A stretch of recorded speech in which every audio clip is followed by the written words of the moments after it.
পুঠিয়ানা একটি গ্রহ, যে গ্রহ পরিচালিত হয় জাদুবিদ্যার উপর। এই গ্রহের রাজার স্বপ্ন আরও শক্তিশালী হওয়া এবং এই মহাবিশ্বে রাজত্ব করা। মহাবিশ্বে রাজত্ব করতে হলে প্রয়োজন সবচেয়ে শক্তিশালী 7টি জাদুর পাথর। এই 7টি পাথর মহাবিশ্বের আলাদা আলাদা 7টি গ্রহে রয়েছে। রাজার যোদ্ধারা ইতিমধ্যে বিভিন্ন গ্রহ থেকে 4টি পাথর সংগ্রহ করে রাজাকে দিয়েছে। বাকি রয়েছে আরও 3টি। মহারাজ, জাদুর পঞ্চম পাথরটি আমরা সংগ্রহ করেছি। এই নিন সেই পাথর। সাবাস সেনাপতি, তোমাদের কাজে আমি সন্তুষ্ট। আমাদের এবারের লক্ষ্য ষষ্ঠ পাথরটি, আর সে পাথরটি রয়েছে পৃথিবী নামক একটি গ্রহে। সেখানে আমাদের গুপ্তচর রয়েছে, যারা তোমাকে সাহায্য করবে যাতে ষষ্ঠ পাথরটি সংগ্রহ করতে পারো। তাহলে এখনই যোগাযোগ করুন মহারাজ, আমাদের পূর্বপুরুষদের রেখে আসা সেই পাথরটি ফিরিয়ে নিয়ে আসি। সেনাপতি, এখনই যোগাযোগ করছি।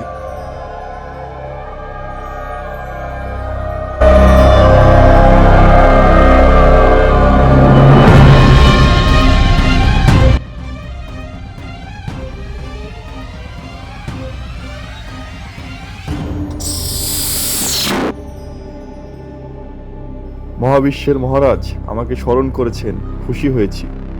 আমাদের বিশ্বস্ত বন্ধু ইলিয়াহু হামরা, আমাদের অপেক্ষার অবসান হয়েছে। সময় হয়েছে সেই কাঙ্ক্ষিত পাথর এবং আমাদের জাদুর সকল বস্তুগুলো ফেরত পাবার এবং তোমাকে পৃথিবীর রাজা বানানোর। মহারাজ, আপনার দয়া এবং আদেশ গ্রহণ করতে আমরা সবসময় প্রস্তুত। আমাদের তথ্য একবারেই নির্ভুল। আপনার পূর্বপুরুষদের রেখে যাওয়া সেই জাদুর পাথর এবং সকল জাদুর বস্তু ভারতের আসাম প্রদেশের কামরূপ কামাখ্যার একটি গুহায় রয়েছে এবং কিছু জাদুঘর সেটিকে পাহারা দিচ্ছে হাজার বছর ধরে। ধন্যবাদ ইলিয়াহু হামরা। সেনাপতি, কামরূপ কামাখ্যায় যাও, ওই জাদুকরদের ধ্বংস করো আর আমাদের জাদুর পাথর এবং সকল জাদুর বস্তু নিয়ে আসো। যেমন আদেশ মহারাজ।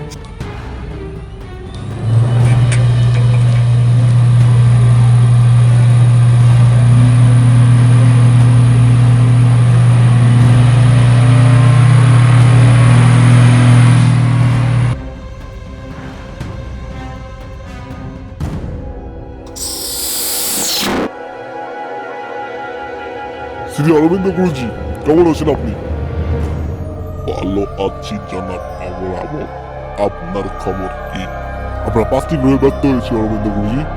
মহাবিশ্বের এই শত্রু ইতিমধ্যে 5টি জাদুর পাথর সংগ্রহ করছে।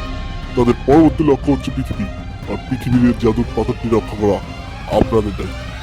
চিন্তা করবেন না, জীবন দিয়ে হলেও আমরা পাথরটি রক্ষা করব। তারা ইতিমধ্যে রওনা দিয়েছে। পৃথিবী তার অক্ষের উপর সর্বনিম্ন 7বার প্রদক্ষিণ করার পর তারা সেখানে পৌঁছাবে। প্রস্তুত থাকবেন, না হলে বিশ্বের শান্তি রক্ষা করা অসম্ভব হয়ে পড়বে।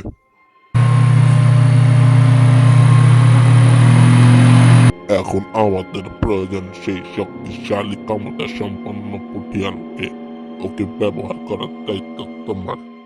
যথেষ্ট চেষ্টা করব গুরুজি, আজকেই আমি বাংলাদেশে যাব।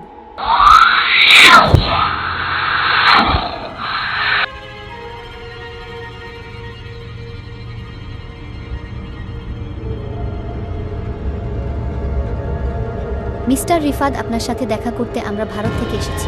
আপনাদের কিভাবে সাহায্য করতে পারি? আমাদের সাহায্যের প্রয়োজন নেই, আপনার দায়িত্ব পুরো পৃথিবীকে সাহায্য করা। দায়িত্বটা একটা যোগ্য ব্যক্তিকে দিলে ভালো হতো। নিজেকে চেনার চেষ্টা করুন, আপনার মধ্যে আছে জাদুর শক্তি। গভীর মনোযোগ দিন, তাহলে যোগ্যতাকে খুঁজে পাবেন। ধন্যবাদ এরকম গাঁজাখড়ি গল্পের মাধ্যমে আমাকে এত বড় দায়িত্ব দেওয়ার জন্য। গল্প কাহিনী নয়, ইতিহাস জানতে হলে আপনাকে আমাদের সাথে আসাম যেতে হবে। দুঃখিত, আমার আগামীকাল পরীক্ষা আছে, তাই নতুন করে মানব পাচার গল্পের প্রধান চরিত্র হতে চাই না।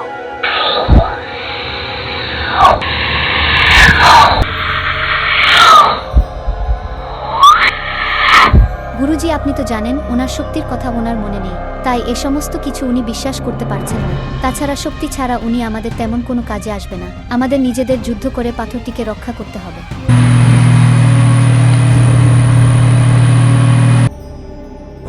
ঠিক বলেছে ঈশানী, সময় এসেছে আমাদের লড়াই করার। আমরা সকলেই সবসময় প্রস্তুত থাকব। পৃথিবীর আকাশ সীমায় কোনো অজ্ঞাত অনন্ত বস্তু দেখা মাত্রই আমরা জাদুর সমগ্রে নিয়ে গুহা থেকে বের হব এবং আমাদের দায়িত্ব সেই জাদুর পাথর রক্ষার জন্য নিজেদের জীবন দিয়ে লড়াই করে যাব।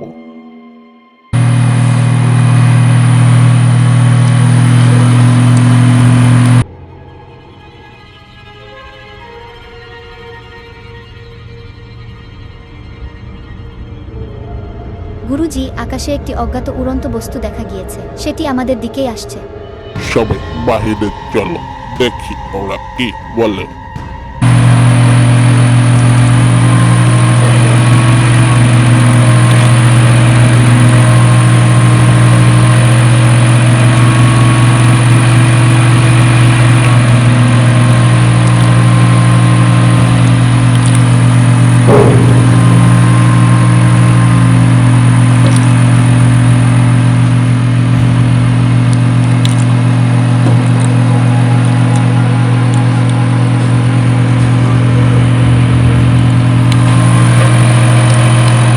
মনে হচ্ছে গুরুজি আমাদের দেখে খুশি হননি।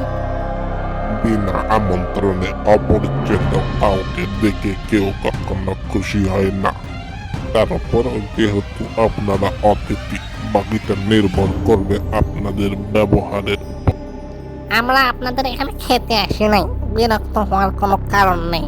আমাদের পূর্বপুরুষদের রেখে যাওয়া সম্পদ আপনাদের কাছে, যেন উত্তরাধিকারী আমরা, সেগুলো আমাদের সহজভাবে ফেরত দিন। যেমন আশা করেছেন ঠিক সেরকমটাই পাবেন। পৃথিবীর নিয়ম অনুযায়ী সম্পত্তি পেতে হলে প্রমাণ দেখাতে হয়। এই সমস্ত জাদুর বস্তুর ওয়ারিশ হলো পুঠিয়ান বংশীয়রা। আপনারা যে পুঠিয়ান তার প্রমাণ দিয়ে এগুলো নিয়ে যান। এই বড় বেশি কথা বলছে। আমরা চাইলে এই পৃথিবী তছনছ করে ফেলতে পারি। সামান্য তোদের এই গুহা তো আমরা এখনই ধ্বংস করে ফেলবো। আমরাও বসে থাকবো না।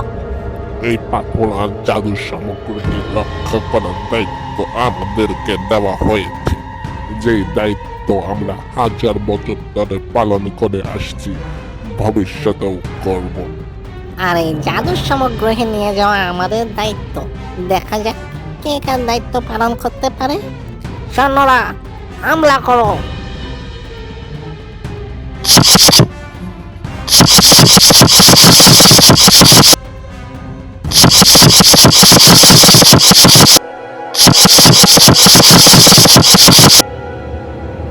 নিজের জীবনের চেয়ে দায়িত্বটাকে বড় দেখলি। এখন তোদের দায়িত্ব বা দায়িত্বদাতা কেউ তোদের বাঁচাতে পারবে না। কে বাঁচাবে তোকে? আমি বাঁচাবো।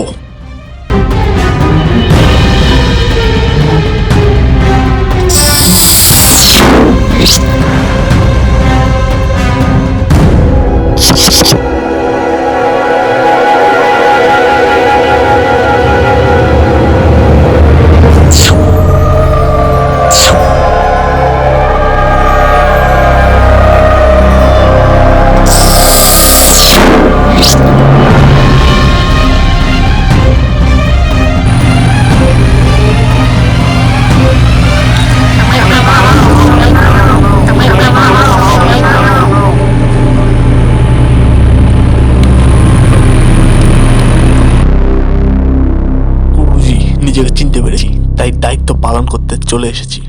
শুধু পৃথিবী নয়, এই মহাবিশ্বে সূর্য নামক কোনো নক্ষত্র থাকবে না।